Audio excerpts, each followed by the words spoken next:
Hello and welcome back to the Afro-Humanist. You're very welcome to my channel. If you are not subscribed, please make sure to subscribe and turn off your notification bell so when I bring out any new videos, you'll be the first to know about it. On this channel, I talk about all things religion, good, bad, just a range of topics. I am an ex-Christian. I made my way out of Christianity. And one of the reasons why I'm an atheist today is because I read the Bible. The stories in the Bible no longer were convincing.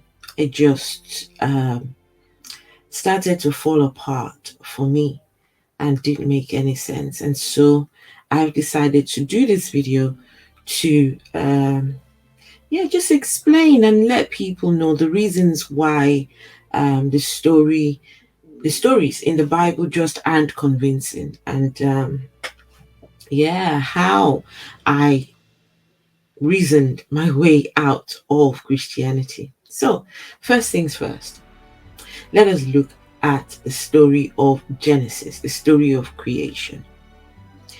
In the first sentence of the Bible, I already have a problem with the claim. It says, in the beginning, God created this, and God did this, and God did that. There were no humans on earth. So who was telling the tale? Christians would tell you Moses wrote Genesis. Okay, if Moses wrote Genesis, how did Moses know these things when Moses was not in existence then? Moses did not come until later on. So how would Moses know any of these things? Unless, of course, Moses made them up, or whoever wrote this tale made them up. So that's already a problem, because we don't know who, or even if we do know, or how did the person know these things? Were they hiding in the bushes? Were they beside God when God was creating these things? It just doesn't make any sense. Then the story of the garden, Adam and Eve. In my opinion, God set Adam and Eve up to fail. How can a God create Adam, create Eve, and then create the tree that would condemn the two people he just created? Now, if I was a loving mom, well, I am a loving mom, and I know that if I put something in sight and my child were to touch it, eat it, and it will cause them harm, guess what I will do as a mom, as a good mom? I'll take it out of the way, make sure it's nowhere in sight. I wouldn't deliberately put it right in the center where they can see it, where they can touch it, and then tell them don't touch it, knowing that we're very curious beings. We want to know, we want to feel, we want to touch. Now, he's an all-knowing God, so he knew that Adam and Eve were going to eat of this tree, but still chose to leave the tree there, and then walks away when the serpent came around. You would think that a good God would have stepped in before the serpent had the chance to deceive them. But guess what he does? He only turns up after they had eaten from the tree and starts to ask very silly questions when he knew what had happened. Okay, let us give the benefit of the doubt and just assume that the story is true. You're telling me that it's enough to punish the whole of humanity because two people ate of a tree. Well, the fruit of a tree. How is this? How is this something that is acceptable? That humanity becomes condemned because two people ate the apple of a tree. It doesn't make any sense to me, especially when Christians try to convince me that God is a loving God. If God was a loving God, I think he should have at least forgiven Adam and Eve, wiped the slates clean, given them another chance to start over again. But for that singular thing that they did, they ate a fruit. They ate a fruit. Because they ate a fruit, humanity is condemned. The punishment is not equivalent to the offense. There's just no way to, they don't match, they don't fit. Now, the next story is the story of Noah. Now, that's another problematic story, but for the purpose of this video, I'll concentrate on just one aspect of that story, and that is, after reading that story, I realized that not one baby, not one child, not one infant made it into the boat. But Christians will have you believe that children are innocent, children are blameless, and children haven't committed any crimes. So why would God kill all of them? And the story goes on to tell us that God regretted making humans. How can an all-knowing God regret making humans? And that means there was something wrong with his creation. There was something he has not quite done properly, which he needs to go back to the drawing table and redo and reassemble, but he regrets, and now he kills everyone except 8. He would rather keep alive a 600-year-old man and then kill all the babies, all the children. What offense did these children commit? At least the children were not sleeping with the giants, because we're told the reason why this was happening was because humans were sleeping with giants. At least the babies did not do it. The babies, of course, were not even involved, but somehow we kill everyone because God regrets. It just doesn't make any sense how people can believe that it's okay for the babies to be wiped out to save a 600-year-old man and 7 members of his family. That's that story. The next one is the story of Job. Ooh, this is a story that, yikes. So Job was righteous. He was everything you could think of someone who loved God. But somehow God one day decides, I will test him, and now gets the devil in on this whole thing, whatever God was trying to do. And God says something to the devil. He says, you can do anything to him, but don't take his life. Okay. The devil says, yes, you put a hedge around him. And so that's why we I can't do anything with him. So if God could extend that favor to Job, why couldn't God extend the same favor to Job's 10 children who died in one day? Because God said, you can do anything, but don't take his life. But let's just kill his 10 children. And that's absolutely fine. For a man who was righteous, for a man who had hurt no one, because God was trying to do something. I don't know what on earth God was trying to do. Now, guys, Christians will tell you that you need the context.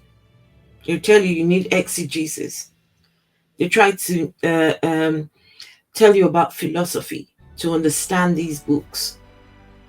But bear in mind that some of us are not, English is our second language. So we've had to learn English. We've had to, pick this up.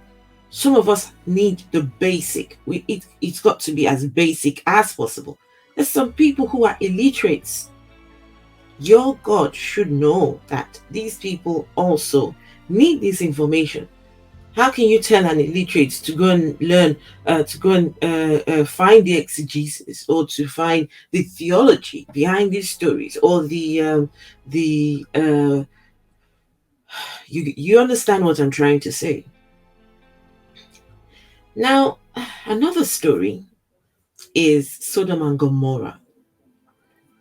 The whole story of Sodom and Gomorrah, I will focus on just one thing, just one, and that is a God that knows that sending his angels to that city would make the men lust after the angels. You would think he would send the angels through the back, or let them appear through the walls so the men don't see these angels and then fall for them. But of course, knowing God, he sets people up, sends the angels still. Okay, let's give them the benefit of the doubt and say, okay, the men truly wanted to sleep with God's angels. The story says it was the men, both old and young. Nowhere in that story does it say the women did.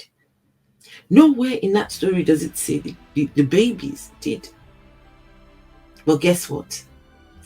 As it is the MO of God, he will just kill everyone who's involved, everyone who's associated with the people who are involved. So the story of Sodom and Gomorrah, women who were not involved were killed. The babies who were not involved, we just wipe everyone out. But somehow he's supposed to be a loving God. Another story is the story of Jesus, the story of the Virgin, how Jesus came into the world. I don't know how I once believed that a virgin could get pregnant. How on earth did I believe that? Because it doesn't happen. And if you're watching this and you say, oh, but the Afro-humanist, it is possible. Fantastic. I would love to see evidence of this. I would love to know, how does a virgin end up getting pregnant and having a baby? How does it happen? What process did the virgin go through to come up with this baby, right? Another thing which I would also want to know is, how old was Mary? Because from the information that I have found, she was quite young. And then the story of consent starts to arise. Did she give consent? Did she not? They say, yes, she gave consent because she told God, here I am, use me. I get that. But let's assume she was young, had no clue, has to carry this baby inside of her. And guess what? God allows her to birth his child, the Savior, in a manger, in the most horrible of places, in the most horrible of conditions. And why? Why would we let this young lady go through this process, have this horrible experience, because she's got to birth the master. And why did the master even have to come? God could easily save us without needing to kill his own child, or need the blood sacrifice of his own child. He could just snap his finger and save everyone. It was that simple. It was that simple. So Jesus came to this world to save us from what he is going to do to us. How does that make sense? And okay, no, let me take it back. Jesus came to save us from what he's going to do to us because two people ate I was going to say an apple, because two people ate a fruit. How does this make sense? How does it make sense? It really doesn't. And that's the reason why I made my way out of Christianity. The Bible stories no longer were convincing. You might sit and watch and say, oh, but the Afro-humanist. You need to be spiritual to understand the stories. You need to have the context to understand the stories. You need to know how these people in the old days lived their lives to understand the stories. I get that. But I'm only a layman. And as a layman, I have a right to look at the book and try to make sense of it. And guess what? There is no sense in that book from the very beginning, from the very first sentence, where we don't know who was taking account of the creation story, all the way till the very end. The book of Revelation, that's a story for another day, because it turns out they don't know who exactly wrote the book of Revelation. A man went off to an island, the island of Patmos, and comes back. He goes to the island alone and comes back with all these weird stories, and no one thought we should fact check. No one thought that we should, just try and verify whether the stories make sense. But people have, oh, we like that story. A beast has 7 heads. We love it. Let's put it in a book and build a whole eschatology doctrine and work out when the rapture is going to take place, all the punishment that's going to happen over someone's stories when he was alone on an island. Guys, not for me. I put my hands up and I said, no way, not for me. Thank you very much. I'm done. Right, please let me know what you feel about this content, and let me know, what are your thoughts about the Bible? Do you believe the Bible? What makes the Bible convincing for you? And if you don't believe the Bible, what stories exactly made you realize that the Bible was false and fake and fictional? All right, guys, I will catch you on the next video, and I'll see you soon. Bye bye.